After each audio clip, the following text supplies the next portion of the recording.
eu falo no livro que eu acho que existe uma força que permite que as favelas continuem sendo favelas. A primeira favela do Brasil ainda é favela. A primeira favela do Brasil, lá no Rio, lá no Rio de Janeiro. Morro da Providência. Ainda é favela. O nosso contexto do G10 foi sempre assim, como é que a gente, a partir de uma economia ativa, consegue ajudar para acabar com a pobreza, com a violência contra a mulher, acabar com as mazelas todas. Isso passa por dinheiro no bolso. Então, é necessário falar em desenvolvimento econômico para que essa população não tenha que viver do básico. Porque a gente foi treinado a viver do básico. A gente, basicamente, dentro do G10, nós criamos 48 iniciativas de impacto socioeconômico, onde nós falamos assim, se você precisa do crédito, procure o G10 Bank. Precisa de logística, de e-commerce para entrega, Favela Brasil Express. Quer se alimentar bem, Gastrofavela. Precisa de roupa, Costurando Sonhos Brasil. Precisa de emprego, LinkedIn da favela. Investimento para startup, Bolsa de Valores da favela. E Paraisópolis se desenvolveu muito, é uma comunidade muito organizada, em que o próprio morador, quando vê uma situação de insatisfação, ele mesmo denuncia, ele mesmo liga. Então não é que, como o Rio é muito famoso e acontece tanta coisa, todo mundo que olha vê o exemplo das favelas como o Rio principal, mas é totalmente diferente o contexto de... Em São Paulo, nenhuma favela você vai ter um contexto em que você vai ter gente armada ou você pede para entrar. Não é assim.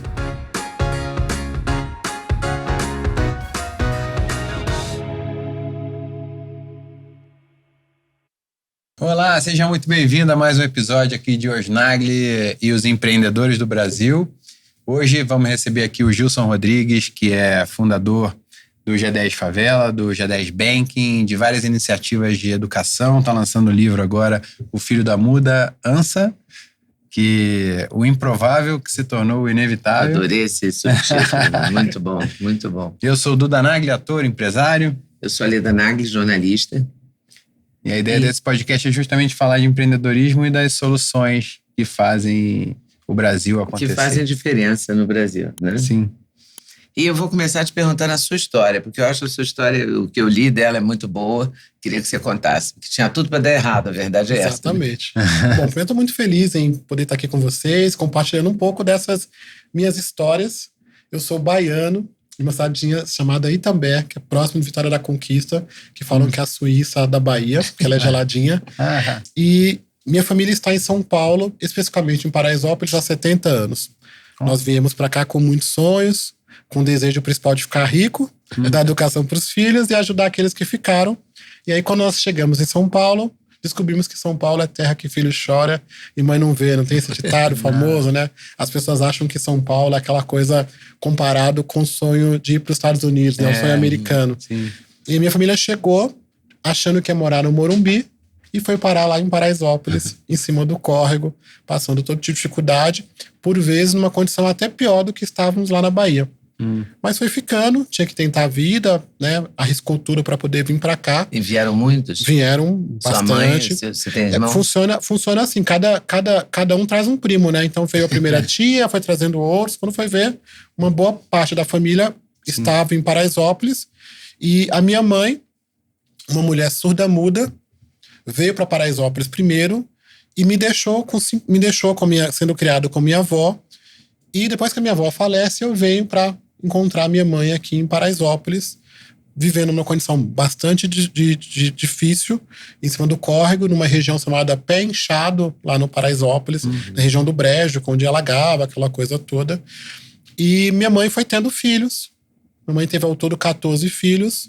Então imagina uma mulher surda-muda, com muitos filhos, vivendo nessa condição de pobreza, quantos desafios não tínhamos que passar. E a situação piora quando a minha mãe falece. Alguns filhos, durante a vida da minha mãe, a família foi tirando esses filhos e entregando para outras famílias criar, mas os que ficaram até a sua morte tiveram que passar por uma outra dificuldade, que é da própria rejeição do conjunto das famílias e da sociedade, né? Então, minha mãe, quando morreu, tinha um menino, que é o meu irmão Danilo, que tinha 3 meses. Ele havia sido dado e ela recuperou esse bebê, porque ela não queria dar os filhos. E quando recuperou, passou um mês, ela faleceu. E uma tia, que é a tia Loura, a tia Loura cuidou desse menino e cuida até hoje. E eu já era um menino grandinho, os outros foram sendo dados também, mas era um menino já mais grandinho, com 9 anos, mas que gostava muito da família da minha avó, Dezinha. E eu sempre amei as minhas tias, que são irmãs da minha mãe, e eu não aceitava o fato de ser mandado embora. E eu ficava escutando, tem que mandar esse menino embora. Vigia com esse menino, falavam, vigia com esse menino, porque esse menino vai crescer aqui na favela e vai dar coisa que não presta. Porque era um menino falante. Imagina na casa de uma mulher surda-muda, as crianças tudo falante, agitada. Então logo as pessoas da comunidade, da família, olhavam para os filhos da muda e diziam, esses meninos vão crescer e não vão virar gente. A expressão baiana, vai dar errado esses meninos. Então tinha que se livrar rapidamente. Eu percebia que meu coração era bom, eu queria virar gente, mas infelizmente as pessoas sempre foram olhando para mim desse olhar negativo e marginal. Eu até hoje em dia faço palestra e digo que uma criança numa família rica, falante assim como eu, é dado como criativo, né? Empreendedor, aquela coisa toda. E na favela, logo cedo, essas crianças mais criativas, por vezes, são tratadas com um futuro trombadinha. E eu pensava, a forma como as pessoas me olham vai me ajudar ou vai me atrapalhar.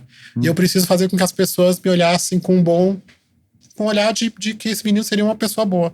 Então, eu fui trabalhar no Ferro Velho desde cedo, eu catava bolinha num clube chamado Arica, que era do lado do estádio do Morumbi, eu fazia carreto na feira, eu fui tentar dar certo para poder a família perceber que eu queria ficar ali, eu não aceitava, mas ao mesmo tempo a rejeição era muito presente.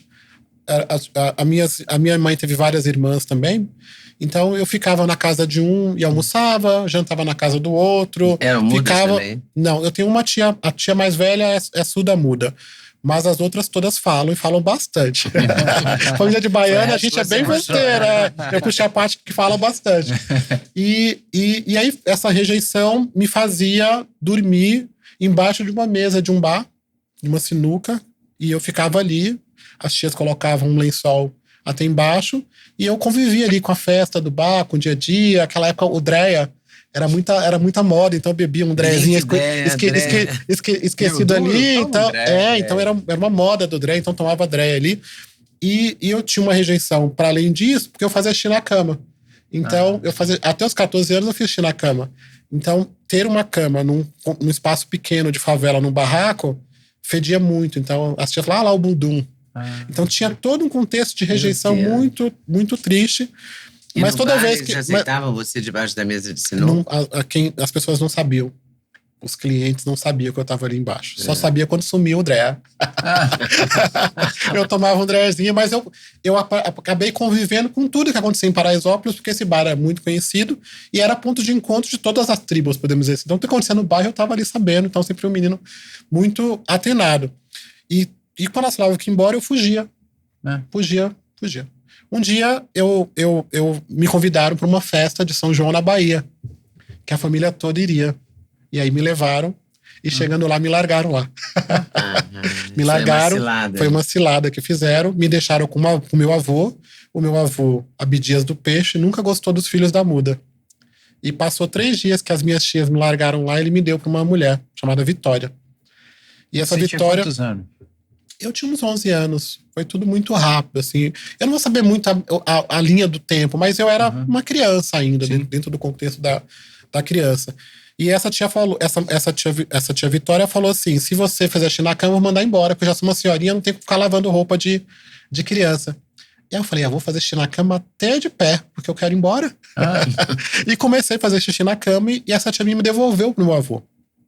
E eu achava que o Abdias do Peixe ia me devolver para as minhas tias para São Paulo. E ele me deu para uma outra senhora chamada Vitória, que era tia-avó, tia bisavó da minha avó, né? E aí, avó que você gostava. Da avó que eu gostava. E eu acabei aceitando estar ali numa condição muito difícil. Mas alguns dias depois que ele me doou para ela, ele faleceu. Então eu falei, ainda bem que meu avô faleceu, porque agora as tias vão vir e vão me levar embora. E as tias não me levaram embora. E eu fiquei numa situação de muita tristeza, de depressão, sendo criado nessa casa, literalmente como um escravo. Na casa da tia, que a tia Vitória, a primeira, também era assim. Então, limpava a casa inteira, fazia tudo, só não fazia comida e lavava a roupa. Nessa outra era pior. Era uma condição assim, de extrema pobreza, apanhava todos os dias e ela fazia questão de dizer que ninguém me queria, que eu tinha sido jogado, que eu tinha sido aquela coisa e tal, e que... ela humilhava também. Mas era o jeitão dela. Ela morreu com 108 anos. 108 anos, Caramba. teve um filho e criou 16 dos outros. Então era um jeito também de dizer que queria que eu estivesse lá, ela queria que eu ficasse ali. Depois, já perto de eu vir para São Paulo, minha relação melhorou muito com ela. Nós nos amamos muito, cuidei, ensinei ela a escrever o nome, ela não foi alfabetizada. Comecei a chamar foi alfabetizado? Eu fui alfabetizado. Você ia à escola nessa época? Eu ia à escola. Mesmo que esporadicamente, eu ia na escola e eu nunca deixei de estudar nesse período. Então, concluí, fui para a faculdade, fiz todo esse processo todo. E como é que você veio para São Paulo de volta? E aí, essa tia Vitória, depois que a gente ficou muito amigo e que a gente começou a trocar a experiência para além das surras que eu tomava, ela falou assim para mim, a gente criava porcos, criava galinha, tinha uma chácara em casa, ela me deu um porquinho. Eu conto essa história no livro. Ela me dá um porquinho e ela fala assim, com esse porquinho você vai fazer o que você quiser. Porque na expectativa dela, talvez, fosse que eu comprasse roupa, porque eu andava com aquela roupinha amarrada com cordão, com elástico. Então era aquela roupinha de estopa mesmo. Mas era bastante carente, assim. E ela falou assim, com esse porquinho você faz o que você quiser. Eu acho que ela pensou, vai comprar roupa, vai comprar alguma coisa. E aí eu fui na rodoviária e descobri quanto custava uma passagem para São Paulo. Mas eu era menor de idade e não podia viajar. Então, no dia que o porquinho deu R$30, que era o valor da passagem, eu fui lá na rodoviária, comprei a passagem. Tinha um primo que se chamava Gilson também, que estava indo pro Rio de Janeiro. Eu falei, eu vou com o meu primo pro Rio de Janeiro, do Rio de Janeiro eu vou para São Paulo. Embora. Você foi engordando o porquinho. Engordei o porquinho e era assim, era vários testes, assim, pra ver se o porquinho valia. Vinha a pessoa comprar, comprava os outros porcos, eu falei, quanto vale esse? Porque tinha que dar R$30. Quando deu R$30, eu vendi o porquinho, comprei a passagem pro Rio de Janeiro, e na hora que saí, eu falei, tô indo embora. E ela, você não pode, você é menor, vou chamar a polícia, aquela coisa toda e tal. E eu fui andando e fui embora. E fui pro Rio. Fiquei na casa de boneca escondida de uma jornalista chamada Elza Savagé. Ela vai ficar sabendo no livro e aqui com vocês agora. Elza Savagé. O esposo dela chamava Cláudio. Teve uma época que caiu um helicóptero que tinha o chicletinho da novela, que eles se salvaram. O Cláudio Savagé estava dentro desse helicóptero junto com o Chicletinho, que era o ator da Globo na época da novela. Savagé. Eu trabalhei com o Cláudio Savagé. Você trabalhou? Pois é. Ele trabalhou no Globo Repórter. Exatamente. É esse aí. Na TV Globo. A minha prima trabalhava na casa dele. Savagé foi meu contemporâneo no Jornal Hoje. Trabalhava na casa dele. Depois ele foi pro Globo Repórter. E eu fui pra casa do Cláudio Savagé. Muito louco isso. Escondido. Porque a família não sabia que eu estava lá. E eu ficava dormia escondido na casa de boneca das filhas do Cláudio Savagé. Então, quando ele saía que ia trabalhar, eu podia sair para fora. Mas eu ficava escondido ali até o dia que eu conseguisse um dinheiro. A prima conseguisse um apoio para eu poder voltar e vir para São Paulo de surpresa. A prima também trabalhava na casa? Na casa, minha família do Rio de Janeiro trabalhou a vida inteira pro Savagé. Olha. Então, eu até perguntei pra prima, falei, prima, eu posso contar no livro que eu fiquei na casa de boneca escondida? Que era um barracão, né? Era uma casona, não era uma casinha, não. E daí eu vim pra São Paulo. Em que bairro era? Era subindo o morro, Laranjeiras, né? Na rua Laranjeiras, perto da Fundação Roberto Marinho hoje. A casa tá lá até Cosme hoje. Velho. No Cosme Velho. Cosme Isso. Velho. A casa Roberto Marinho, Fundação Roberto Marinho. Então, você sobe ali, à direita tem a casa, uma casa de esquina. Então era ali que eu ficava escondido. E vim para São Paulo, e de São Paulo comecei uma jornada. E como é que você conseguiu passar? A minha prima conseguiu essa passagem, eu vim e apareci de surpresa na casa das minhas tias. E as suas Falei, tias? Voltei. Cheguei, Brasil. Aqui é o meu lugar. Aqui é meu lugar. E elas tiveram um ataque ou não? Gostaram? E aí eu tinha um problema, porque eu já estava ali com 15 a 16 anos, eu já pensava mais, né? Então eu fiquei na casa da minha tia. Nos primeiros dias eu fiquei na casa da minha tia muda, que é a Ana Marilene. Depois eu fui pra casa da Loura. E depois eu fui pra casa do meu tio mais novo, Matheus. E fiquei com ele durante até sair de casa, até me casar. Você casou? Me casei, tenho 2 filhos, Vinícius e Eduardo. Vinícius está com 20 anos, e Eduardo vai fazer 14 agora. Quantos anos você tem hoje? Eu tenho 41. Eu comecei cedo. Tem 42? Sou mais velho. Comecei cedo. Eu vou aproveitar e vou te dar um presente aqui para te manter muito obrigado. Vitaminado. Que delícia. São suplementos da Doctors First que nós usamos também, sabe? Olha que delícia. Eu adoro. adoro. Suas ideias, vitaminas e tal. Saúde, vivacidade. Muito obrigado. Para você ficar aproveitar. bem. Melhor, obrigado. porque você tá bem. Glória a Deus. E o link tá na tela com QR Code, também tá na descrição para você ir direto pro site oficial da Doctors First, encontrar os melhores suplementos. Suplementos que nós usamos, porque nós acreditamos na qualidade desses suplementos. Usamos há mais de 3 anos diariamente. E gostamos muito. E além das promoções que estiverem rolando no site oficial, mais 5% de desconto com o cupom LEDA5. Ou Duda5, você pode escolher o cupom. Você sempre esteve bem, na verdade. Amém. Eu não tinha noção desse contexto todo. Você sabe que muitas coisas eu sofri agora no livro. Em relembrar as histórias, em perceber como eu fui rejeitado. A gente acaba esquecendo um pouco quando a vida é muito dura com a gente meio que vai apagando. Foi acontecendo assim, as coisas. E eu não tinha noção de que as pessoas não me queriam. Eu não tinha noção que eu estava sendo mandado embora, ou que estava sendo rejeitado, ou coisas do tipo. Você aparecia na casa de uma tia. Eu ia lá, eu almoçava, eu dormia ali embaixo da mesa, ia entendendo o contexto que ficava ali de pobreza, então aceitando um pouco. E mesmo assim, eu me lembro com 9 anos que eu já tinha uma cabeça muito próspera, eu tinha uma cabeça diferente, muito conectada com Deus. Eu sou um cara muito conectado, assim. Isso é desde sempre. Do contexto da família, eu sou até diferente. Minha família tem um perfil, eu sou uma pessoa diferente que você olha, parece que eu não sou da família, eu não me encaixo naquela família, no contexto de todo mundo e tal. Porque eu sou mais espiritualista, eu tenho algumas características. Eu acredito em Jesus, né, no universo, na centelha divina. Então, eu sou batizado no católico, tenho 89 afilhados, acho que eu sou campeão. Vou entrar no Guinness, não sei se tem mais alguém. 89 afilhados. Eu acho que mais que o Milton Nascimento, acho que tá no Guinness, porque o Milton é rei tem bastante afilhados, muitos. 89 afilhados, ainda ganhou, posso ter mais, mas eu sou um cara que, se você me chama na igreja do crente eu vou, se me chamar na Umbanda eu também vou. Onde me chamar, se tiver pessoas, eu sou de Deus. Acredito na física quântica, eu acredito no poder das pessoas, a espiritualidade está sempre presente na minha vida, eu manifesto coisas assim que seriam coisas improváveis para uma pessoa como eu. Então, Deus tem sido muito presente. Como você descobriu isso? A física quântica, o estudo, o conhecimento, a espiritualidade? Eu fui vivendo essas experiências e depois eu descobri que isso tinha nome. Eu me lembro assim, desde cedo, quando eu tinha 9 anos, eu lembro que uma pessoa foi na casa da minha tia e falou: esse menino tem uma coisa com ele, vai crescer, vai virar uma pessoa grande, mas fala essas coisas. Então é muito comum. Quem trabalha comigo na rua, eu vou na Paulista, as pessoas me param na Paulista. Ou eu vou num lugar e as pessoas me param e fazem coisa, ou me mandam mensagens. É muito comum esse tipo de interação que estaria no campo espiritual. Tem sempre alguém falando alguma coisa comigo sobre as coisas. E meu trabalho, concretamente, é para Jesus. Eu faço esse trabalho porque gosto, porque amo, com muito amor, com muita alegria, no propósito efetivo de querer ajudar mais pessoas, de querer despertar. Como é que começou esse trabalho?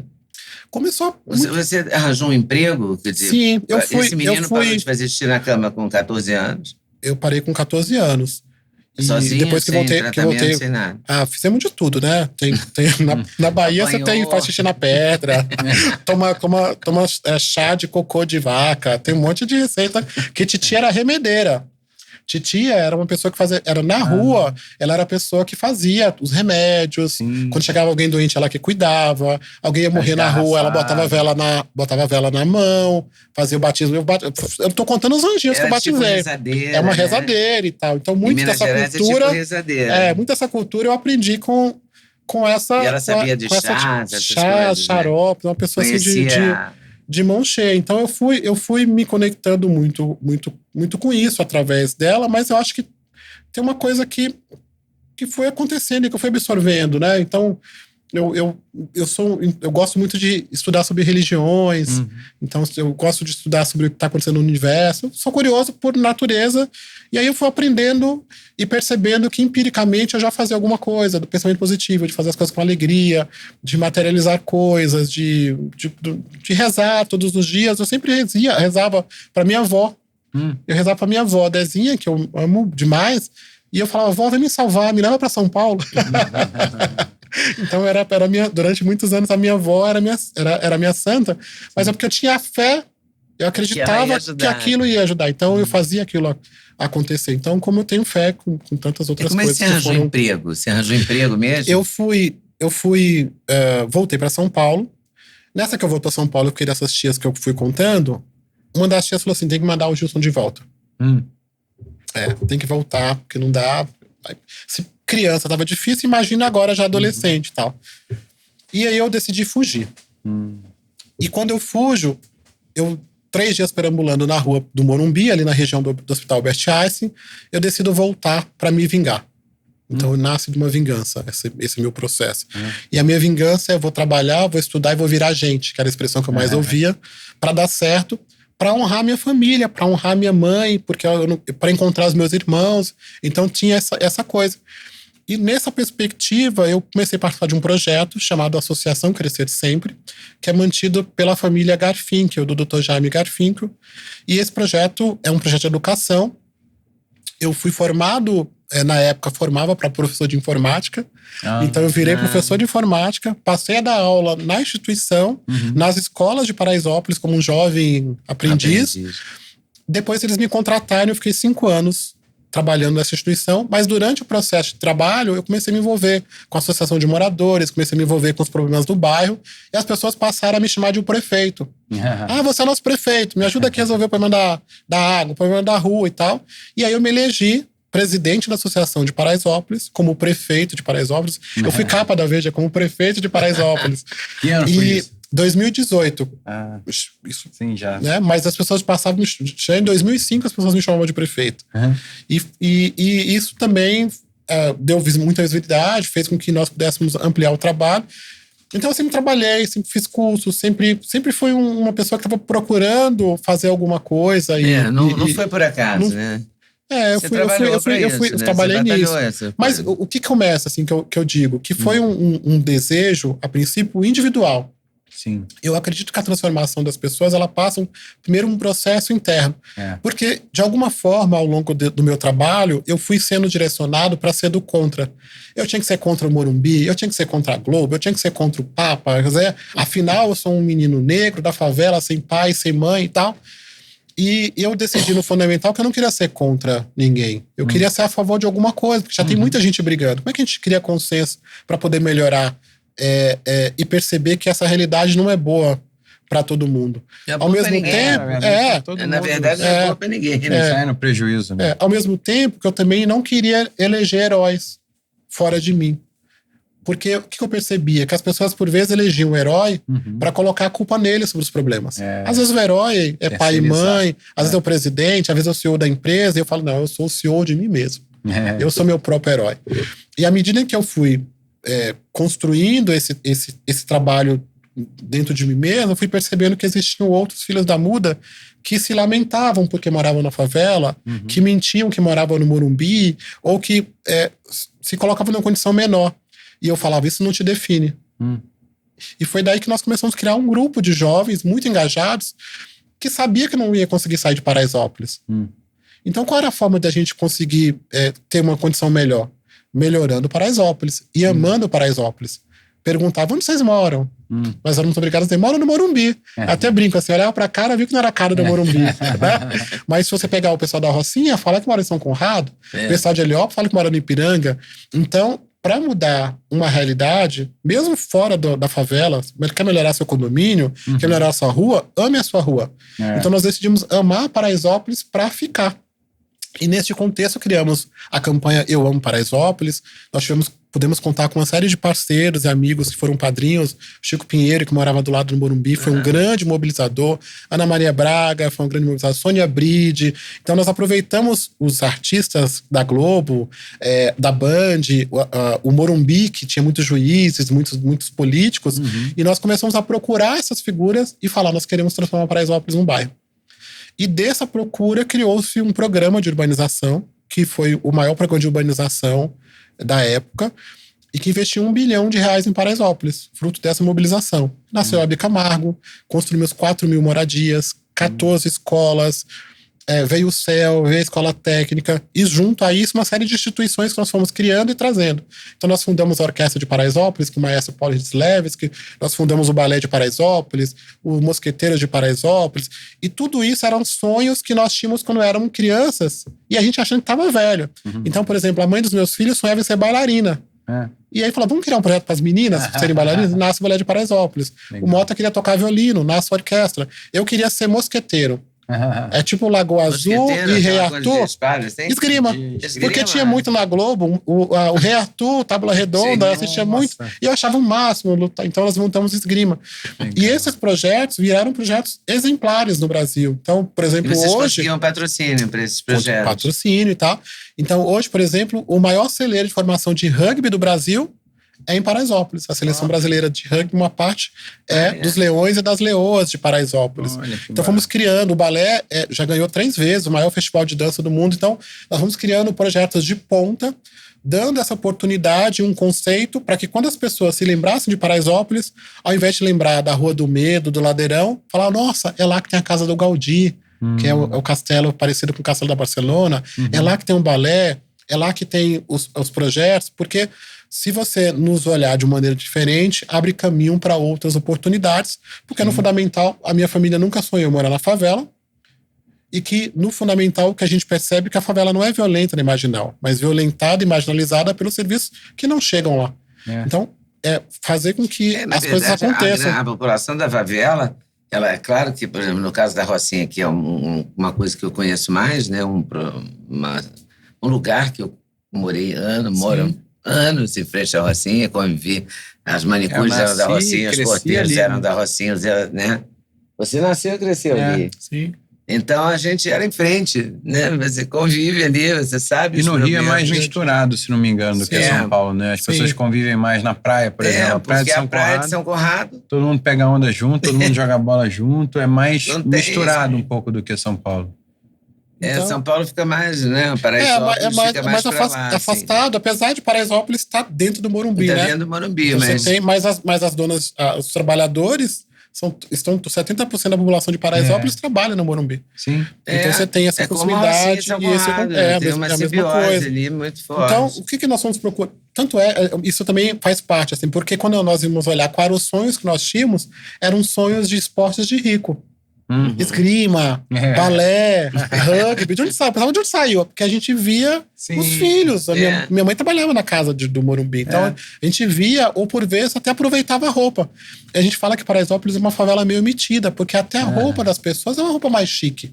Ela tá mesmo mais arrumada, você tem uma coisa assim de um estilo diferente, né? Tanto é que virou novela. Porque as pessoas que vão doar também são pessoas que têm mais recursos, vão doar. Exato. Então ali do lado, né? São pessoas que trabalham para elas. Exatamente. Então você tem o aproveitar a roupa. Uma escola super legal e tinha a minha manicure, a filha tinha bolsa na escola dele. Exato. Entendeu? Também tem em Paraisópolis. Era isso. Há um intercâmbio ali, né? Não, e o esporte tem essa parte inclusiva, porque todo mundo quer no time o melhor jogador. Então, às vezes, o cara não interessa a classe social, ele é o melhor. Então, ele vira a pessoa mais importante daquele jogo e ele fica sendo disputado pelos times, todo mundo quer ir no time. E às vezes é a grande oportunidade da vida desse moleque, né? Sim.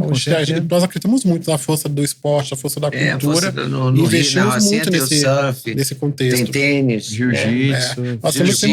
Jiu-jitsu é forte também. A gente não tem surf, mas o resto nós temos tudo. Nós acabamos de criar, por exemplo... Nós acabamos de criar, por exemplo, a primeira... quadra de beach na favela. De beach tênis, criar uma quadra de beach. Tem surf, então, quebrar esses paradigmas de que a gente... O beach venceu. O beach venceu. Então, nós montamos uma quadra de beach tênis na favela. Então, e quebrando esses paradigmas... E isso era um grupo vocês fizeram um grupo e com isso ficou até o final isso. Até agora esse grupo existe. Era um grupo do Grêmio da escola de Etelvina, que passou por esse processo. E qual era a escola? É uma escola estadual em Paraisópolis. Depois criou-se outros 4 grêmios e virou um grupo de 5 grêmios que queria mudar o mundo. E a gente aprontou bastante, assim, para poder fazer esse processo acontecer, provocando os artistas, provocando os políticos, fazendo manifestação. Hoje nós somos bonzinhos. Mas a gente aprontou bastante. Já paramos alguns trânsitos. Então, foi necessário. Mas houve uma virada de chave importante que quando, na gestão do Fernando Haddad, as obras paralisaram. Era o grande sonho fazer as obras acontecerem, Paraisópolis virar bairro e tal, e essa gestão paralisou essas obras. E aquele sonho foi interrompido, mas nós consideramos que o que aconteceu já era uma coisa que não conseguiria mais voltar para trás. Porque houve um fenômeno no Brasil chamado a nova classe média. E quando surgiu a nova classe média, nós estávamos na presidência da associação e pensamos quais são as empresas que nós saímos de fora de Paraisópolis para comprar que podia estar aqui dentro. E eu me lembro, na época, fui falar com o seu Samuel Klein, que a Casa Bahia era campeã de venda, e as pessoas iam para Santo Amaro ou para Pinheiros comprar. E aí eu falei pro seu Samuel, por que você não monta uma loja da Casa Bahia em Paraisópolis? Ele falou assim, arruma o terreno que eu monto. E nós montamos essa loja, que está há 15 anos lá, é uma das que mais vende no Brasil. Depois de falar com o seu Trabuco, montamos o Bradesco, depois montamos o Santander, montamos a Caixa, montamos o Banco do Brasil, e o comércio explodiu. São 14 mil pontos comerciais, que emprega 21% da população que trabalha. Porque tem uma economia ali, né? É uma economia. Tem uma economia pulsante. E a gente olhou para aquilo e falou, caramba, deve estar acontecendo isso na Rocinha, deve estar acontecendo isso em outros lugares. Tem Bradesco, tem tudo na Rocinha também. E aí nós criamos, a partir disso, um bloco desses líderes que se inspirava no G7, no G20 dos países ricos, para ser o bloco das favelas ricas, o G10 favelas. Porque essas 10 maiores favelas têm um potencial de consumo de 8 bilhões de reais. Sim. Mas, por vezes, essa favela é tratada como não cliente, ou cliente problema. Quando você sobe para poder olhar qual o potencial de consumo das favelas do Brasil, elas movimentam 300 bilhões de reais. Bilhões. Não, 8% da população, né, do Brasil está em comunidade. Então, se fôssemos uma empresa, seríamos a Petrobras, seríamos a Vale. Então, como é que vai ignorar uma economia como essa? Porque, no fundamental, eu estou vestido, eu me alimento, eu tomo água, bebo café, eu consumo. A Seraflame é uma marca brasileira com mais de 60 anos de tradição, fundada por um casal de imigrantes alemães que começaram produzindo canecos de chopp. A Seraflame é referência mundial em cerâmica refratária, que é uma cerâmica especial resistente a choques térmicos, ideal para você cozinhar de forma prática e saudável. Com produtos exclusivos que unem qualidade, design e tecnologia, a Seraflame está presente na casa de milhões de brasileiros, levando mais saúde, mais sabor e beleza para o dia a dia. A Seraflame é uma marca que valoriza cada momento, transformando a sua cozinha num espaço de prazer e de muito cuidado. Vale a pena conferir com certeza os produtos Seraflame. No link da descrição você já vai direto para o site oficial e se você usar o cupom OSNAGLE, 15% de desconto. Bom, né? A Adapta é o maior ecossistema de inteligência artificial generativa do Brasil, reunindo numa única plataforma ferramentas poderosas, cursos práticos e conteúdos atualizados para profissionais e empresas que buscam se destacar no mundo digital. E a sua principal solução, a Adapta One, oferece acesso a mais de 15 modelos de inteligência artificial, incluindo GPT, Cloud, Opus, Gemini Pro, Llama. E, além disso, disponibiliza cursos e certificações em áreas como marketing, gestão e criação de conteúdo, além de uma newsletter semanal com insights valiosos. Para empresas, o Adapta One Business proporciona soluções sob demanda com inteligências artificiais otimizadas para uso profissional, apoiando análises, criação de conteúdo e comunicação com segurança e alta performance. Então, você quer saber mais? Clica no link aqui na descrição. E vale conferir com certeza. A gente se vê lá, na Adapta. Mas então, eu queria te fazer uma pergunta, porque, assim, eu também, como cresci perto da Rocinha, eu vi também muito de perto essa história das facções e a guerra entre as facções. Sim. E as facções, elas encaram aquela população como se fosse propriedade dela, tipo, como se fosse um feudo, né? que assume o papel do Estado, às vezes elas no vácuo, donas da população. às vezes no vácuo, às vezes elas mesmo criam, porque não existe vácuo de poder, né? Então tem essa coisa de uma guerra mesmo física, às vezes uma guerra fria.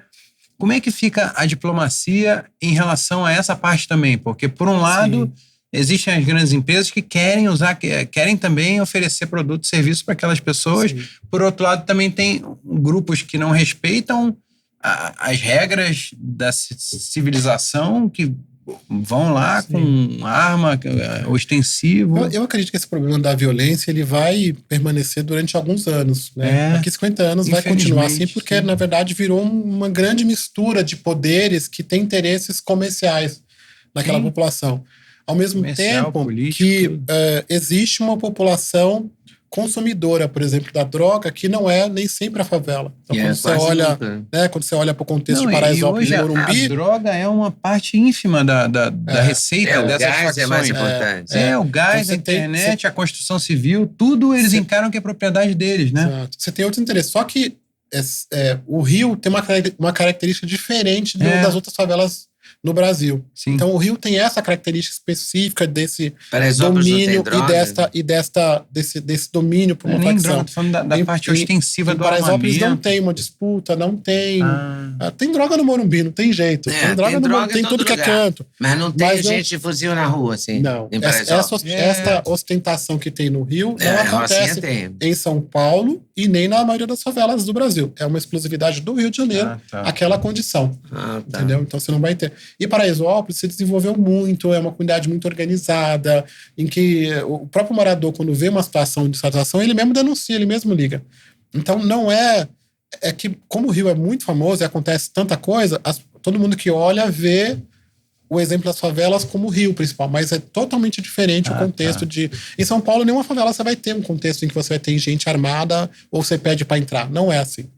Então é um outro formato.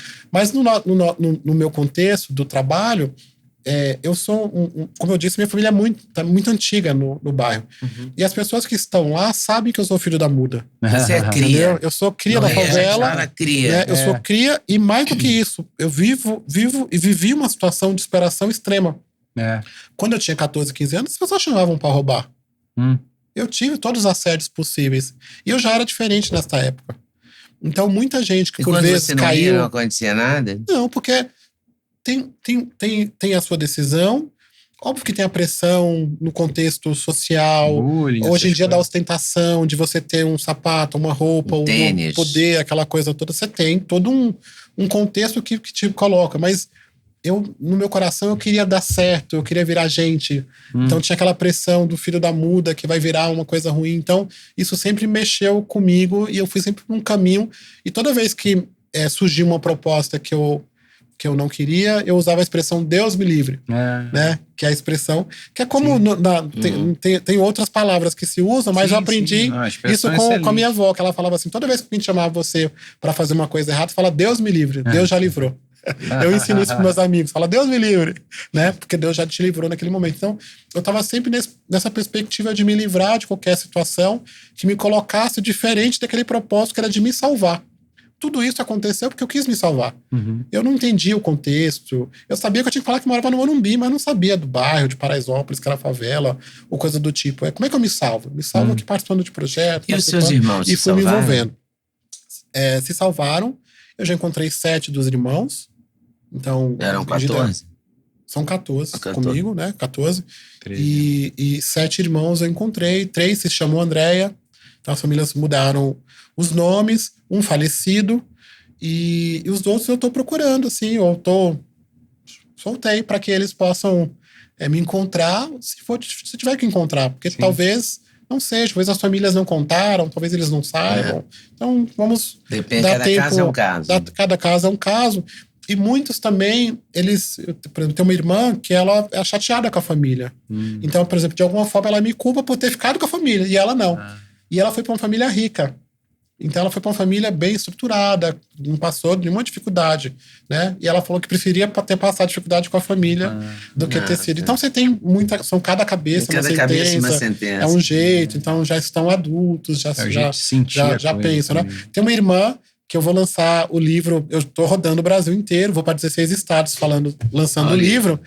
E, vou mostrar o livro aqui. O Filho da Muda. O Filho da Muda, isso eu achei genial. E tem uma irmã, que é a minha irmã André, que eu acho que ela tem 43 anos. Quando a gente era bem pequeno na Bahia, a gente se viu. E nós sentimos que nós éramos parentes. Já naquela época, a gente sabia que a gente era irmão. Que doideira. E ela foi dada, pequenininha, para essa família que vivia em Itambé e depois foi embora para Salvador. Ela era de 3 meses? Não. O Danilo era dos 3 meses. Foi o último filho. Mas essa foi a primeira filha, provavelmente. E ela foi dada logo ao nascer. A gente se via pequenininho, com 3 anos, acho que ela foi, 3, 4 anos, foi embora para Salvador. E a gente se encontrou. Então fazem pelo menos 35, 36 anos que a gente não se vê. E a gente vai se encontrar agora no lançamento do meu livro em Salvador. Marta Góes está organizando lá. Um beijo para Marta Góes. E vai ser uma festa bem bonita lá. E vamos ver como vai ser esse momento, assim. Mas a gente já sabia. Né? E agora, adultos, a gente foi buscar a história e foi perceber, olha, a gente sentia naquele momento. Tá? E são todos parecidos fisicamente? Não. São de pais diferentes? São de pais diferentes, a maioria.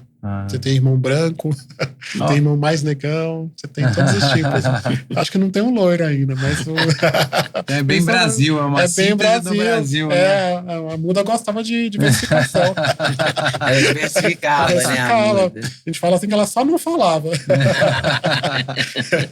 Interrompemos a programação aqui para fazer um chamado. Pedir para você curtir, para você compartilhar esse conteúdo com todo mundo que você conhece, amigos e inimigos. E se inscrevendo também no canal. A plataforma entende que você quer continuar acompanhando esse tipo de conteúdo edificante. Você pode ser membro também do canal. É uma escolha sua, mas que a gente vai gostar muito. No Clube dos Canais tem o membro apoiador, R$ 1,99 por mês. Você dá uma força aqui pra gente continuar fazendo um trabalho sério, de qualidade. Vamos continuar com a entrevista. E como é que é o digital na tua vida? Porque o digital, ele não tem fronteiras, né? Você não precisa estar no mesmo lugar. Você consegue encontrar pessoas de formas...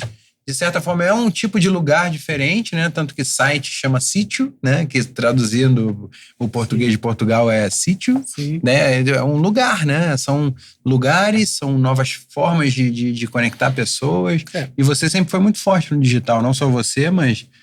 o G10, né? O digital, ele começa na minha vida lá naquela época de que você tinha que fazer curso de informática. Então, você já veio eu sou dessa época de curso de informática. Já entendia de programação. Virei professor. Mas quando mudou a ficha para IA, para essas coisas todas, nós não conseguimos acompanhar. Então, não foi uma coisa assim tão natural, porque... Mas, por exemplo, é como se fosse uma... Instagram, não, YouTube. isso sim. É como se fosse uma fixação que nós tivemos que ter ali e tal, mas quando evoluiu muito, nós não acompanhamos esse processo, porque não tinha como acompanhar. Você tinha que trabalhar, tinha que viver, tinha que... Né, é uma outra estrutura, uma outra vivência. Então, nós estamos, de alguma forma, nos últimos 5 anos, principalmente por conta da pandemia e de tudo que nós conseguimos realizar, nós fomos nos obrigando a ter que acessar, a ter que aprender, a ter que criar essa oportunidade também de formação para os moradores, que foi uma coisa que, na maioria das vezes, nós não tivemos. Tem muita oportunidade que hoje tem, nós não tivemos essa oportunidade como quando criança, de fazer o curso, de ter a escola. Por exemplo, nós temos um projeto lá com parceria com a Colégio Visconde de Porto Seguro. Existem 1.500 alunos de Paraisópolis estudando no Porto Seguro. Existe parceria com a escola americana, existe uma série de parcerias com as escolas de elite do entorno ali, que dão bolsas para Paraisópolis, a exemplo do projeto ali da Rocinha. Então tem uma geração nova. A Rocinha também tem esse projeto de dar bolsa de estudo nas escolas? Tem, né? No Colégio do Duda tinha. E hoje também tem EAD. Hoje também você consegue aprender muito à distância, né? O EAD ainda tem um desafio, porque tem o desafio do equipamento, do rádio, tem... A internet que ainda não é boa em todos os lugares, então tem alguns desafios que ainda não chegou.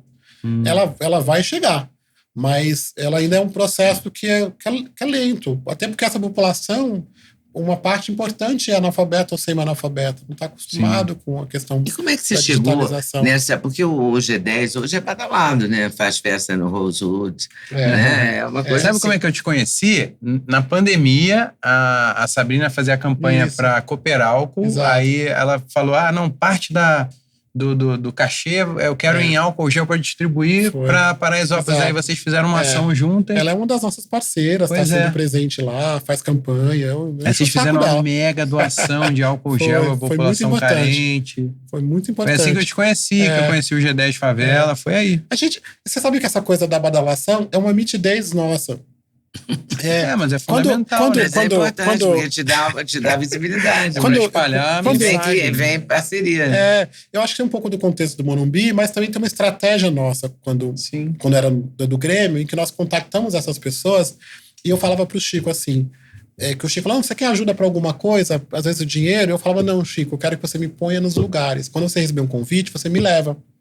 Então eu comecei a andar com o Chico Pinheiro nas festas do Jockey Club. Lembra? Tipo, as festas eu estava em todas as festas. Qualquer coisa eu dou embaixo da mesa da sinuca. Tinha aquelas festas na Casa da Fazenda do Morumbi, eu participava de tudo. Então eu sempre fui um cara que comecei a frequentar muito cedo os espaços e os eventos do Morumbi, no Palácio do Governo, aqueles jantares. E o Chico me levava, às vezes um empresário me levava, a Ana Maria Braga falava de mim.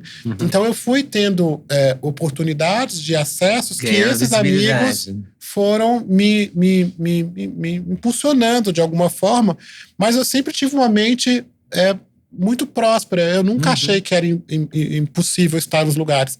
Sim. Tanto é que nossa nova fase, nós criamos a Academia da Prosperidade da Vida e o nosso escritório é dentro do AIA Hub, lá no Rosewood. Nós temos um escritório hoje, lá no AIA, que é onde vai acontecer as nossas formações, os nossos encontros e tal. E hoje é um lugar dos mais badalados, e que todo mundo quer estar lá. Então é onde nós estamos.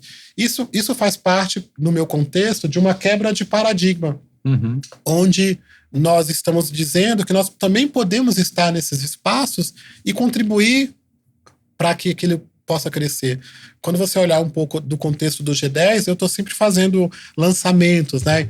Então, quando as startups da favela começaram a dar certo, nós percebemos que precisava de crédito. Então, para resolver o crédito, ninguém queria dar crédito, assim, crédito bom e barato, né? E aí nós falamos, vamos criar um banco? E aí nós criamos um G10 Bank, que é o nosso banco, que é conhecido como um BNDES das favelas.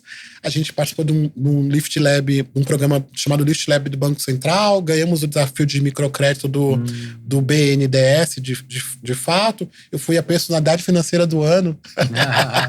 Então foi chique fazer isso aqui, total. E quebrou um paradigma.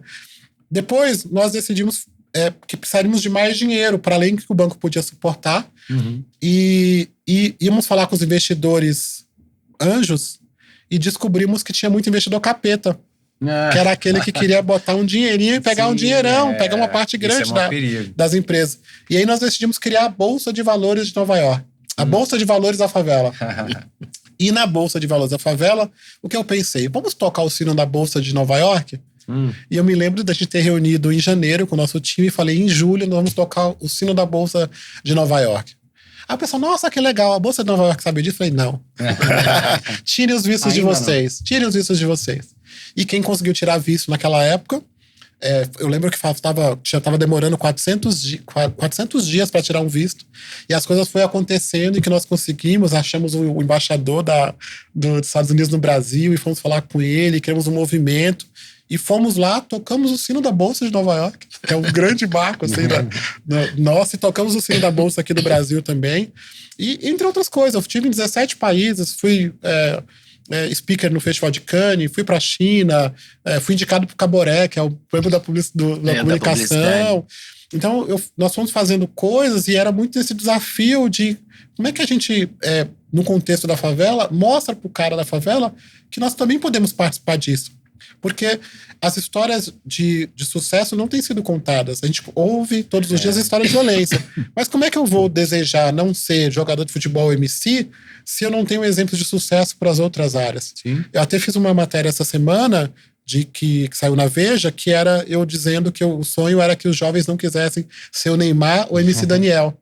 Porque quando a gente descobre que não vai ser o MC Daniel ou o Neymar, já estamos muito velhos. 17, 18 anos. Então, se o cara não se preparou, não estudou, ele está mais vulnerável às questões das violências. Sim. Então, criar perspectivas, o cara ser empresário, ser professor, ser doutor, e isso vai ajudar a favela. Então, o nosso contexto do G10 foi sempre assim, como é que a gente, a partir de uma economia ativa, consegue ajudar para acabar com a pobreza, com a violência contra a mulher, acabar com as mazelas todas. Isso passa por dinheiro no bolso. Então, é necessário falar em desenvolvimento econômico para que essa população não tenha que viver do básico. Porque a gente foi treinado a viver do básico. E há interesses de viver do básico. Né? E aí, no básico, assim, a cesta básica, a casa básica, o emprego básico, é tudo pouco. A gente é treinado assim. E aí, nesse contexto, há um ciclo de repetições que vai ficando. E aí você não tem pessoas estudando, porque não adianta, já não tem... As pessoas tem desânimo, né? Existe um desânimo porque não acredita ou não tem exemplos de sucesso. E quando o cara tem sucesso e ele sai, ele viu o Faria Limers. Ele fala que não era, ele não fala que é de lá. Escrever a história dele. Não sou de lá. Então, eu posso morar em Nova York hoje, mas eu vou ser o Gilson do Paraisópolis. Eu sou o Gilson da favela lá no Haia. Eu sou o Gilson da favela lá na Bolsa de Valores de Nova York. Para que outras pessoas, como eu, possam falar, caramba, se o Gilson, filho da muda, morava no córrego, deu certo, por que eu não posso dar? Podemos. Então, eu digo que quando falavam sobre mim, é que eu seria improvável. E hoje eu me torno inevitável. Por isso que eu coloquei no livro. Eu sou improvável e se torna inevitável. Eu era improvável. Faria perdida. Eu ouvia isso. E tem uma coisa interessante também da adversidade que forja caráter. Tem um livro que me marcou muito, que é O Antifrágil. Não sei se você já leu, do Nassim Taleb, que mostra muito isso. Às vezes, quando você está num ambiente muito confortável, você não consegue se desenvolver tanto. A rotina, a repetição, o conforto, às vezes podem te deixar muito frágil. E a adversidade, óbvio que a maioria acaba não conseguindo prosperar, mas quem prospera tende a ficar muito forte. E aí o lado do Brasil, das favelas, das comunidades mais carentes, acabam oferecendo também isso. E outra coisa que eu acho que é muito forte, principalmente no teu jeito de comunicar, que também está na moda hoje em dia, são as soft skills, são as habilidades interpessoais. Sim. E as comunidades carentes, eu sempre ficava, por exemplo, eu era meio tímido quando eu era criança, com pessoas que eu não conhecia tanto. Sim. E eu via os moleques que cresciam na comunidade, como eles eram descolados, né? Descolados, e eles vinham... E não tinham aquele pudor de chegar e falar uma coisa mais pessoal, de invadir o espaço do outro. Sim. Se você pegar esse conforto no desconforto, colocar ética, né? Colocar a etiqueta, civilizar essa energia e esse material bruto, isso vira uma potência incrível e você é a prova disso. Que eu acho que é uma mudança do olhar. Então eu precisava que alguém me olhasse de um jeito diferente, que não fosse trombadinho, marginal e violento. Então, eu não tive pai nem mãe, mas eu fui tendo muitas mães e muitos pais ao longo desse processo e eu estava disposto a aprender, eu queria me salvar. Então, quando alguém chegava e falava alguma coisa, eu queria aproveitar, eu queria estar, eu queria... Eu me lembro de uma vez que a tia falou assim, você vai enlouquecer de tanto estudar. Porque eu não sei se você viveu essa experiência, a gente tem praticamente a mesma idade, que era assim, fazer curso de tudo. Qualquer que era o curso que tinha, eu tava dentro. Não, e hoje em dia com internet... comida japonesa. Você consegue aprender... Então eu fiz curso de tudo. Você consegue aprender até sem ser curso, só de pesquisar. Mas você consegue no curso. Não, sim. Então eu fiz mas muito. Outra pessoa que veio aqui com uma mentalidade parecida, o Geraldo... Rufino. O Geraldo Rufino também é uma lição de vida incrível. Eu adoro ele. Ele é maravilhoso. Então eu não tive alternativa. Era isso. Então eu fui caminhando, o seguinte, não tem outra alternativa. Agora, tem que dar eu quero saber do G10 favelas. Por que 10 favelas? Você escolheu... Onde é que a Rocinha entra nisso e outras favelas? Aqui de São Paulo tem Heliópolis e Paraisópolis. Quando começaram a falar sobre o potencial de consumo das favelas, começou-se a pesquisar. E a gente já sabia disso, de que ali estava consumindo, que estava efervescente e tal. Mas quando vem um pesquisador, um instituto e faz uma pesquisa, o Brasil inteiro ganha notoriedade, né, conhecimento sobre aquilo. E um instituto pesquisou sobre as 10 maiores favelas do Brasil. Fez uma pesquisa falando que essas 10 maiores tinham potencial de consumo de 8 bilhões de reais. E eu mandei falando que achava que Paraisópolis tinha muito mais. Eu mandei para uma lista de amigos, assim, me exibindo e tal. Aí um amigo respondeu, eu falo no meu livro, um amigo respondeu dizendo, então você é o G da favela. Na hora me veio um estalo de que existia o G20 e o G7, e eu tô sempre nessa busca de criar um novo olhar. E eu falei, então não é o G da favela, é o G10 das favelas. E fui atrás desses líderes. Então, Rocinha e Rio das Pedras é as duas do Rio, São Paulo e Heliópolis, Baixada dos Jurunas e do Conde no Pará, Casa Amarela em Pernambuco, Sol Nascente em Brasília, Coroadinho no Maranhão e Cidade de Deus em Manaus. São as 10 maiores. E criamos uma metodologia de atuação chamada Presidente da Rua. E esses presidentes se espalharam. Hoje é a maior rede de moradores voluntários de dentro da favela, porque geralmente voluntário é de fora. Então, de dentro, vocês podem ser voluntários de vocês mesmos. E aí, isso se espalhou em 16 estados que foram reproduzir aquele movimento que Paraisópolis começou. E foi premiado, a gente foi capa do Washington Post, empreendedor social do ano da Folha, eu fui homem do ano pela GQ, sou cidadão paulistano agora, de carteirinha, porque eu amo São Paulo, então me deram o título cidadão paulistano, outros municípios também me deram um título. Então, esse trabalho foi muito reconhecido e premiado.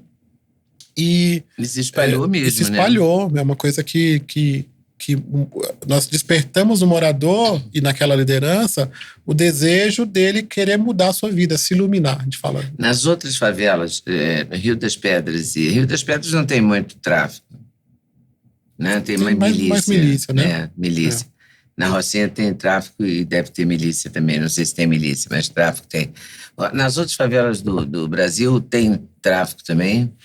Mas você diz o nome da facção, do tipo da vertente da facção ou da atividade? Da atividade. Eu penso mais na atividade porque a facção muda um pouco. Eu me lembro que não, porque se não me engano, o volume a receita em drogas é menos de 10% da receita. Isso eu acho uma coisa que confunde mais do que ajuda, porque antigamente talvez a venda de entorpecentes tinha um valor mais importante, mas hoje em dia virou uma coisa mais ampla, né? Que tanto que agora com essas super operação que pegou os fundos de investimento ligados ao PCC, muito da receita do próprio PCC e das outras facções mais famosas, dos G10, G20, 10 facções, né? Não é diretamente só relacionado a drogas, é cigarro, bebida, posto de gasolina, gás. No fundamental, eu sei, porque eu vivi uma experiência por causa de um botijão de gás. Entendeu? No fundamental, eu não conseguia doar o botijão, porque a minha diarista teve que convencer o responsável pela comunidade que eu tinha comprado gás no outro lugar, porque ele não quis... Responsável informal. Responsável informal, claro. Porque eu comprei o botijão de gás numa outra comunidade. O Duda disse que ia chegar uma churrasqueira lá em casa no Rio, com a gás. Aí eu tinha que comprar o gás, comprei o gás. Só que a Rocinha não tinha vasilhame para vender. Aí eu comprei de outra comunidade. Aí a churrasqueira chegou elétrica. Eu fiquei com botijão de gás. O gás é encanado. Eu não tenho o que fazer com botijão de gás. Falei, vou doar para minha diarista que tem gás de botijão. Aí falei para ela falou, mas eu tenho que perguntar. Ela foi lá, consultou e o rapaz deixou. Subiu o botijão. Entendeu? Mas no Rio isso é real, entendeu? O candidato a prefeito não sobe a favela assim. Entendeu? Ou a deputado, ou a vereador. Né? Tem que ter acordos. No fundamental, então, eu acredito aqui que... eu não sei, aqui você disse que não é assim. Eu acredito que o crime organizado, ele está presente e virou uma praga e está em todos os lugares. Independente se é favela cidade, ou não, né? Tá na cidade. Nas favelas, no Rio, por conta da geografia, eles estão muito mais localizados ali nos morros, né? O Chico Pinheiro fala uma coisa que eu gosto muito, que ele fala que no condomínio dele, por metro quadrado, comparado, proporcionalmente, tem mais gente fazendo coisa errada do que na favela. Então eu acredito que isso é uma praga. Eu não acho que é só na favela, Brasil. De jeito nenhum. Infelizmente. Mas eu acho que na favela tem. Eu acho que até não tem tanto consumo, tem mais a venda, né? Para o pessoal de fora que... Não, eu digo assim, que o paraíso, assim, né, do mercado informal, dos lugares onde não tem IPTU, não tem registro, né, do imóvel, não tem algumas coisas rodam sem nota fiscal, sem conferência. Isso acontece até mais no Rio, imagino, mas acaba virando um ambiente mais propício para rolar essas economias paralelas, né? Eu imagino que o comerciante precisaria criar um programa de estímulo para poder resolver. Sim. Porque se ele está regularizado, ele vai ter mais oportunidades que todo mundo tem. Então, muita gente às vezes quer abrir um CNPJ dentro da favela e não consegue, porque a legislação toda ela está preparada e amparada a partir de ambientes formais. O que é informal e que cresceu de maneira desordenada está informal. Olha Paraisópolis. Paraisópolis está no coração do Morumbi, a poucos metros do Palácio do Governo. E ela continua sendo favela e com territórios informais, não tendo acesso, por exemplo, aos aplicativos de carro que não vão lá. O aplicativo de carro não vai lá. Nós temos que criar um Uber das favelas. O e-commerce não entrega lá. Hoje nós temos uma empresa de e-commerce que faz a entrega da própria população. Então existe uma série de serviços. Você criou um ponto que é um correio, Exato. Que recebe. Caixa postal. É um lugar físico que recebe e distribui para as pessoas. Então, é uma ausência. É uma ausência. Porque na Rocinha tem várias farmácias. Você acha que o morador não quer que suba? O morador não quer que seja. Claro, nós precisamos do serviço. Claro que então a favela tem sido violentada e marginalizada pelos serviços que não chegam. À medida que chegar, que esse serviço puder, vai diminuir a violência, vai criar mais condições para as pessoas poderem se libertar. Mas hoje em dia de alguma forma fica refém de uma série de situações. Então, como é que cria oportunidade para a pessoa ter a escolha? Se ela quer morar na favela, se ela quer fazer isso, dando condições de acesso à educação, de acesso à transformação econômica. E aí ela decide, eu quero isso, eu quero aquilo. Porque hoje em dia existe uma pressão muito maior para um outro lado do que para... E é caro morar na favela. Porque paga aluguel caro. A gente paga logística mais cara, porque se você vai comprar uma loja de móveis, tem que pagar o caminhão para ir buscar. A adega, os serviços, as bebidas é mais cara, porque o cara não entrega lá. Então você tem todo um contexto logístico que faz com que os produtos sejam mais caros lá. O cara proporcionalmente vende mais caro. Óbvio que é mais caro. Em tese, a vantagem da localização acaba perdendo um pouco por falta de estrutura, né? O abandono. O abandono. O trabalhador morar ali, eu falo no livro, de tudo. Eu falo no livro que eu acho que existe uma força que permite que as favelas continuem sendo favelas. A primeira favela do Brasil ainda é favela. A primeira favela do Brasil, lá no Rio. Lá no Rio de Janeiro. Morro da Providência. Ainda é favela. Paraisópolis, no contexto que ela está, 1.000 metros do Palácio do Governo, Morumbi, no coração do Morumbi, se acham que se alguém, esses prefeitos todos que passaram maravilhosos, o presidente preferido, o governador melhor, eu não sei que cada um acha qual é o seu partido. Todos eles passaram e nos últimos 100 anos Paraisópolis existe. Então, alguma coisa está acontecendo que faz com que esta população fique como está. E aí? Como é que vamos discutir? Num Brasil hoje que está super... essa divisão política, essa briga toda, todo mundo quer eleger um herói. E aí eu olho e falo, caramba, cadê o herói para este caso aqui? Tá precisando de um herói para a favela, que resolva, que erradica as favelas e transforme ela num bairro. Como é que você acredita que seria a melhor estratégia para incluir da melhor forma possível Paraisópolis, por exemplo? Educação e dinheiro no bolso. Mas eu digo assim, legalizar os lugares informais, já dar a escritura na mão de quem mora lá, fazendo... Sim. E como é que seria isso? A própria comunidade validando, realmente ele mora lá há 20 anos, realmente ele é o dono daquela casa, ele está lá sim. Porque, né, como é que seria a solução para isso? Paraisópolis viveu um programa de urbanização que foi paralisado e agora ele vai retomar esse programa. Então, vocês devem ter visto, houve um leilão do CEPAX da Faria Lima e captou 1 bilhão e 700 milhões de reais para retomar as obras de urbanização de Paraisópolis. Então, Paraisópolis... foram paradas lá no governo do Haddad? Aquelas obras não foram retomadas até hoje? Não. Então, agora... lento, né? É lento. Tem que ter muita paciência e muita resiliência. Exato. E aí nós tivemos que nos virar. Aconteceu e tal. Mas você acha que agora vai? Agora vai, porque existe esse dinheiro e existe um prefeito que está muito empenhado, que é o Ricardo Nunes, em fazer. Então, com este movimento e com os projetos que já existiam... E aí a participação de vocês é importante, para não deixar fazerem uma loucura, né? Aí tem conselhos. um trem aéreo, não sei das quantas, né?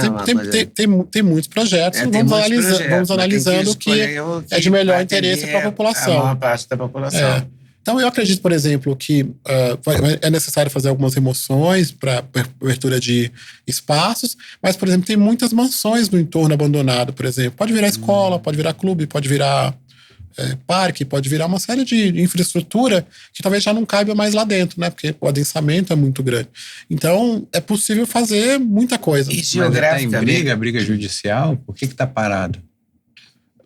Assim, no caso de 2014 foi interesse político mesmo, descaso político, né? De mansões que estão no entorno. Muita gente, por conta da insegurança que foi tomando, mudou-se. Tem muitas casas abandonadas, não consegue vender pela proximidade da favela.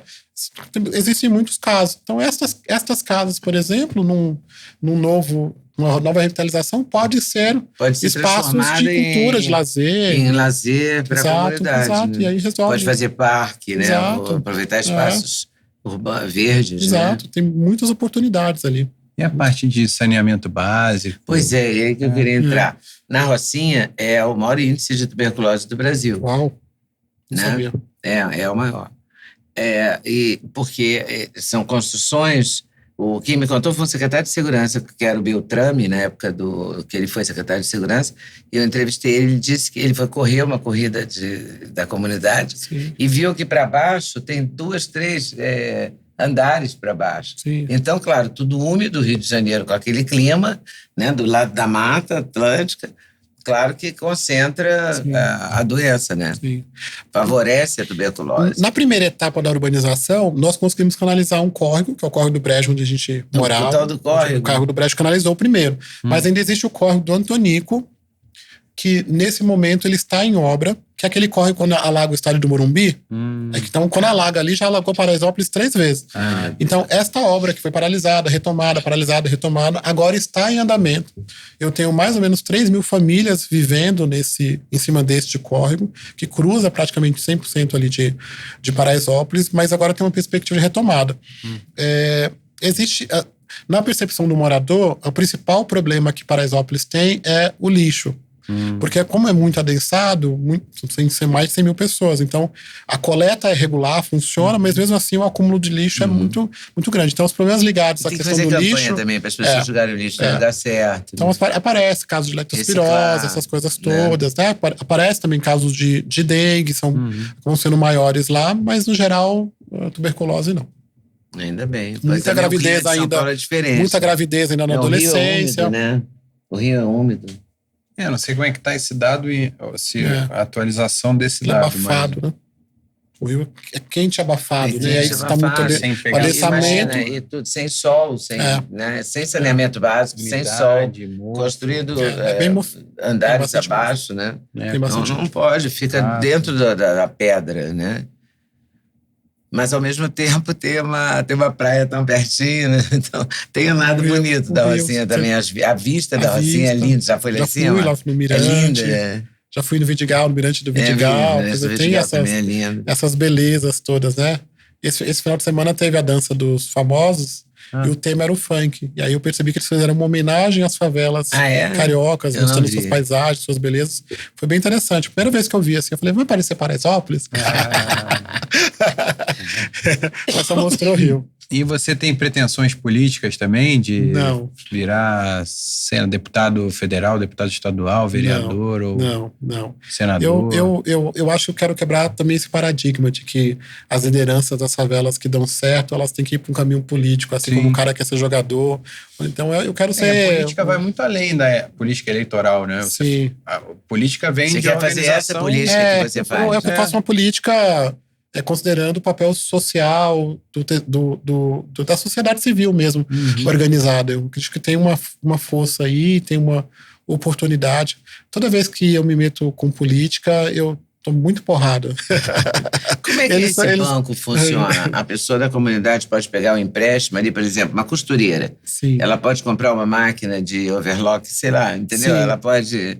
Não entendo muito de costura também, não. É isso mesmo. Mas é isso, né? Ela tem uma máquina de costura, ela quer uma de overlock, porque ela vai avançar ali, né? Eu lembro da tese do Banco de Microcrédito da Índia, que a tese do fundador, eu não lembro o nome, mas eu lembro... Mohamed Yunus. Eu lembro dele falando que o índice de inadimplência era muito menor do que se espera e muito menor do que a população geral. Sim. Então, foi isso que ajudou também a prosperar o banco dele. Nós estamos olhando para a experiência do Yunus e olhando para a experiência de um banco comunitário chamado Palmas, de onde? No Ceará. E nós olhamos para aquilo e falamos, bom, agora temos a oportunidade de fazer e fazer melhor utilizando também o digital. Então, nós fomos participar de uma mentoria junto ao Banco Central. Dessa mentoria resultou na criação de um novo score de crédito. Porque como é que você vai avaliar o crédito da população que está desbancarizada?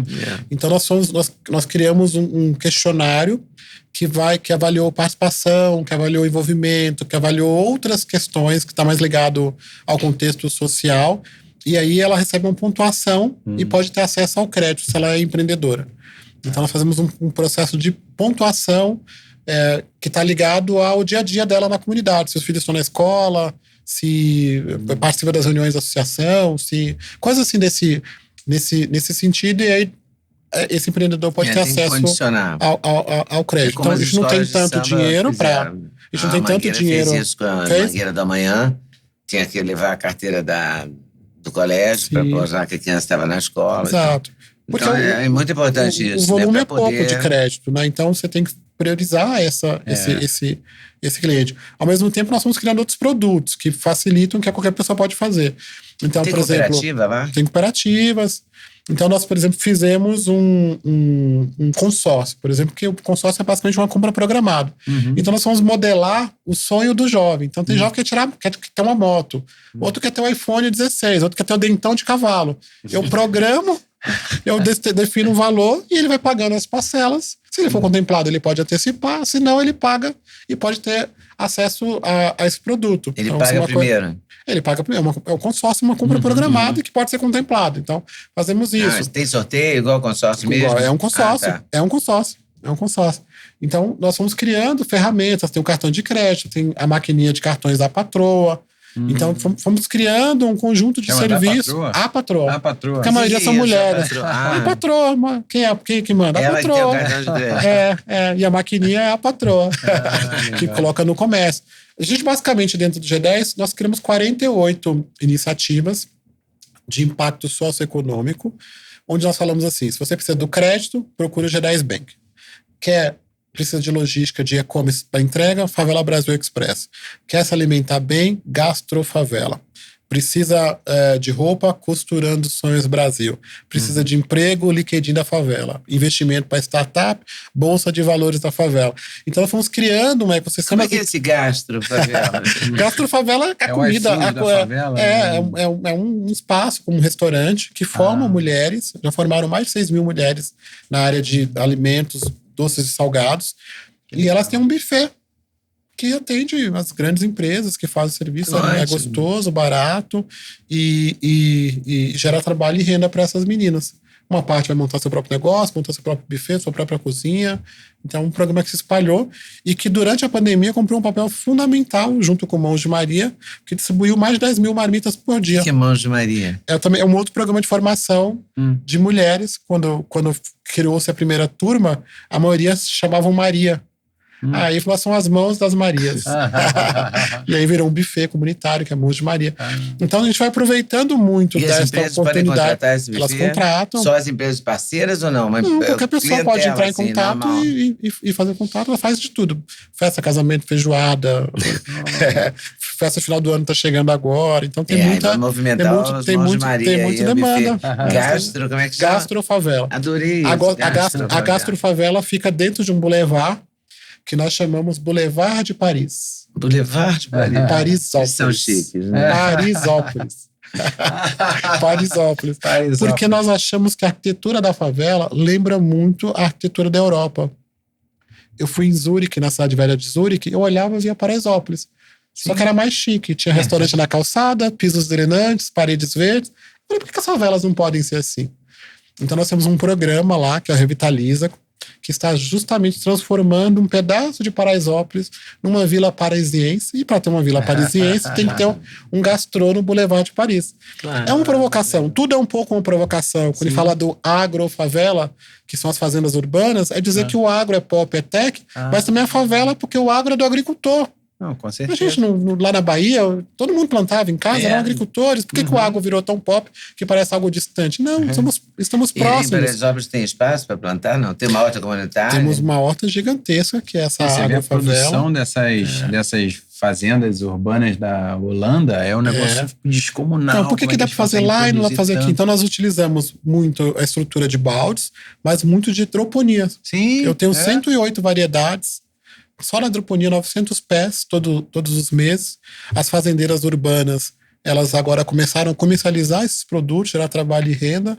Então, são inovações que podem ser... Nós provamos. Sabe uma coisa que eu vi que incentiva o emprego dentro da favela, né? Uma ganho do dinheiro. Tudo passa por desenvolvimento econômico. Precisa gerar dinheiro no bolso. Tudo passa por desenvolvimento econômico. É uma questão fundamental do nosso trabalho de ajudar as pessoas da favela a ficar ricas. Não, e você já viu uma iniciativa da Embrapa chamada Sisteminha da Embrapa? É genial. É muito legal. É um negócio feito para ser construído com baixíssimo custo. Sim.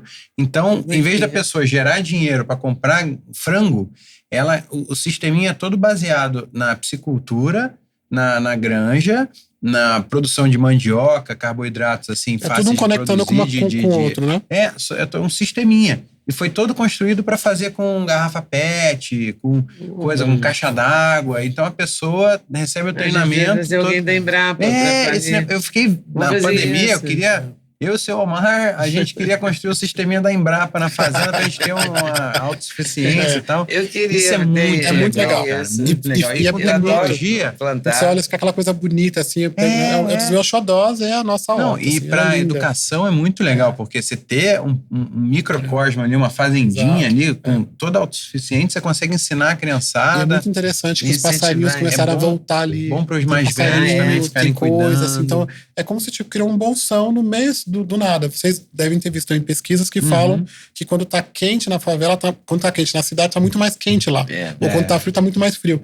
Então nós fomos criando bolsões ali de refrescar, e nós promovemos também as hortas na laje. Então nós ensinamos. Então eu sonho um dia passar de avião, olhar para baixo assim nas nossas lajes e ver aquele verde. Que bacana. Então são muito espaços. Legal isso. Então estamos inovado e mostrando que isso é possível de fazer. É saúde. É orgânico. E falaram que orgânico era chique, né? A gente sempre comeu orgânico na Bahia, no norte. Por que aqui ficou chique? Não, produz em casa. E é legal. Muito bom. E como é que fica a parte do lucro? São organizações com fins lucrativos, sem fins lucrativos? Nós temos os dois tipos. Tem organização sem fins lucrativos e tem as empresas que tocam as operações. Então, o banco é uma empresa, a Favela Brasil Express, que é o FedEx, as favelas é uma empresa, a Costura de Sonhos é uma empresa de moda, mas tem um instituto. Então, nós fomos casando as experiências para garantir que o impacto social pudesse ser feito, mas que também tivesse o processo de desenvolvimento econômico. Sim. Estas empresas têm donos, e são donos da favela. Porque, por vezes, é muito legal falar do potencial de consumo e trazer uma empresa, como o Casa Bahia, que explora o potencial de consumo ali, a economia.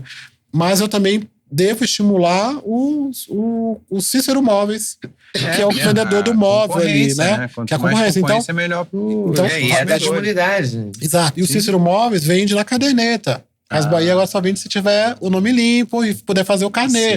Então, são parâmetros que são diferentes, que um vai estimulando o outro. E aí nós vamos testando essas metodologias, testando o mercado e percebendo, isso aqui dá para entrar, isso aqui dá para fazer. A gente ajuda um pouco a regular. Eu era o presidente da Associação de Moradores e do Comércio de Paraisópolis. Então, todas as grandes empresas que queriam vir para a favela falavam comigo. Então, eu era um cara nessa perspectiva bem importante ali no ecossistema da favela.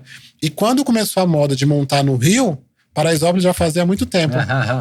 E uma coisa que é importante, assim, em muitos lugares, quando veio a onda, muito lugar abriu e fechou. Todas as empresas que abriram em Paraisópolis estão lá até hoje. Porque nós percebemos que não adianta estar em Paraisópolis, tem que ser de Paraisópolis. Então, os gerentes da Casa Bahia, do Bradesco, eles participam das nossas reuniões, eles se envolvem das atividades, né? É muito legal que nós temos a diretora da Escola Visconde Porto Seguro, e a diretora participa dos movimentos, elas vai ter eventos da Associação das Mulheres, elas vão. Então, tem todo um contexto de participação, de envolvimento que a gente fala, se a gente se mistura, a gente vai conseguir fazer muito mais, né?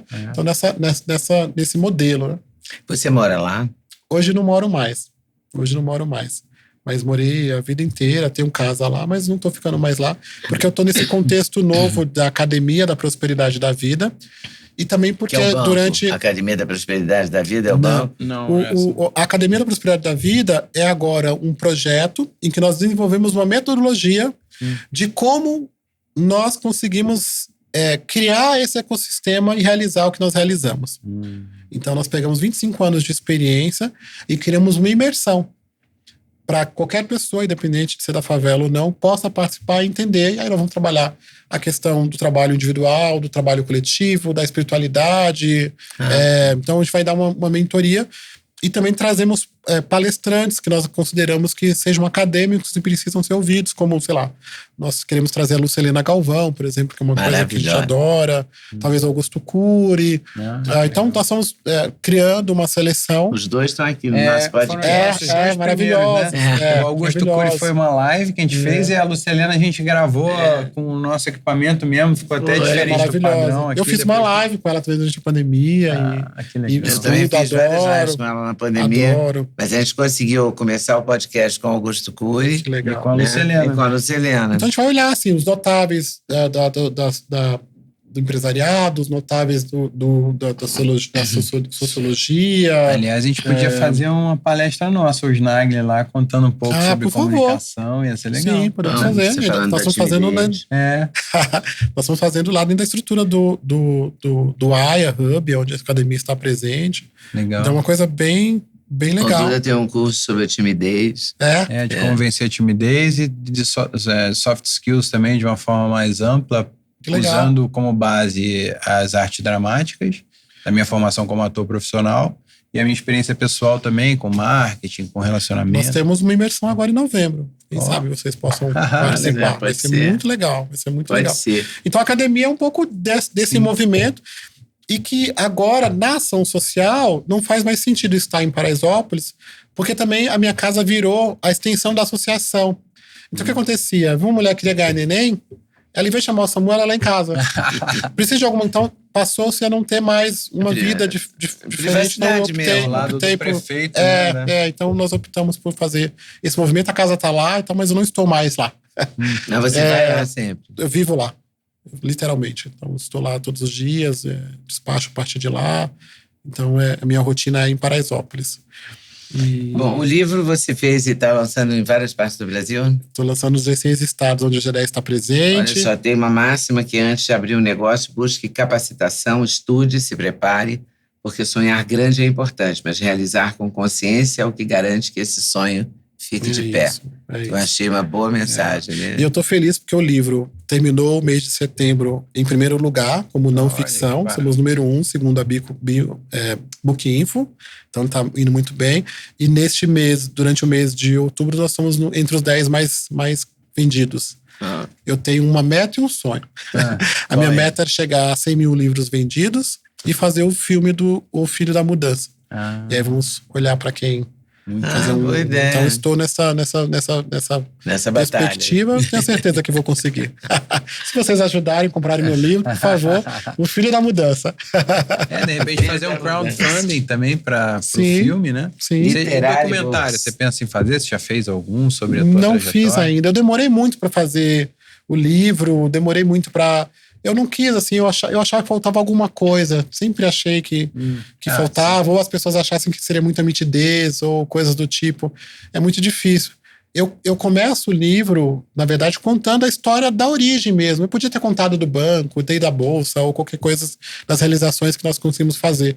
Mas eu decidi que deveria começar honrando a minha mãe, que eu deveria falar da muda e falar dessa minha história e trazer... Isso, porque depois, quando você fica conhecido e você vai para alguns lugares, as pessoas acham, né? E eu falei, caramba, eu não ficava contando essa história de que eu sou filho da muda. Tem pessoas que não sabem disso. Eu passei a contar isso agora. Porque eu sei que nós vamos crescer muito. Eu sei as infinitas possibilidades que temos e que vamos realizar. Porque eu acredito que eu tô aqui para uma missão e a luz de Jesus me guia. E qual que é o seu sonho? Eu tenho, meu sonho é tornar Paraisópolis um bairro mesmo? Paraisópolis vai se transformar num bairro. Isso é inevitável. Então, com esse momento, com os CEPACs, mas eu desejo impactar milhões de pessoas, que elas possam despertar nelas o seu herói, né? Que elas consigam saber que elas são agentes de sua própria transformação, de que se elas se conectarem consigo mesmo e com Deus, elas não precisam de tanta coisa. Então eu acredito nesse movimento. Meu sonho é isso, que as pessoas possam viver bem, que elas possam estar felizes, nelas, acreditar nelas mesmas. Pelo sonho, né? É muito mais essa perspectiva. Eu não tenho um desejo pessoal, ou quero ter uma coisa assim. Eu tenho tudo, assim. Eu sou muito fácil. As coisas acontecem para mim com muita facilidade. É perigoso desejar.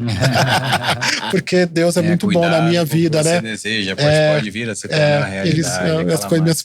Meus desejos são muito fáceis. Eu falei que chegaria no mês de dezembro com a academia criada lá no Aya Hub, no Cidade de Matarazzo, e que o livro seria um best-seller. Ele é. Então, até o final do ano, nós vamos ter 100 mil livros vendidos. Vamos começar a falar dos filmes, vamos impactar milhões de pessoas com as imersões e vamos ajudar a transformar o Brasil para melhor. É isso meu sonho. Muito bom, que bom. Muito bom. E um bom sonho. Muito obrigado. E obrigado por ter vindo aqui também. Contar a história pela realização do seu sonho. Amém. Muito obrigado. Obrigado pelo convite, pela oportunidade.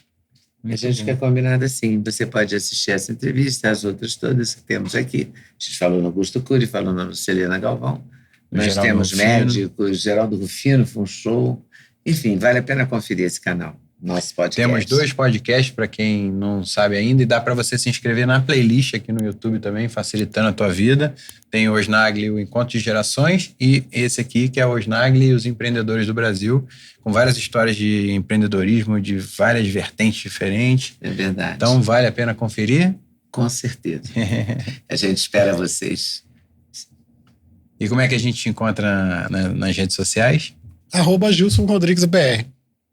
Acha com tudo. E tem o G10 @ G10 Favelas. Quando achar o Gilson, vai achar todo mundo lá. Que vai achar tudo, tá fácil. Vai achar, inclusive, o filho da mudança. Filho da mudança. Filho da muda. Valeu, pessoal. Até a próxima. Mais.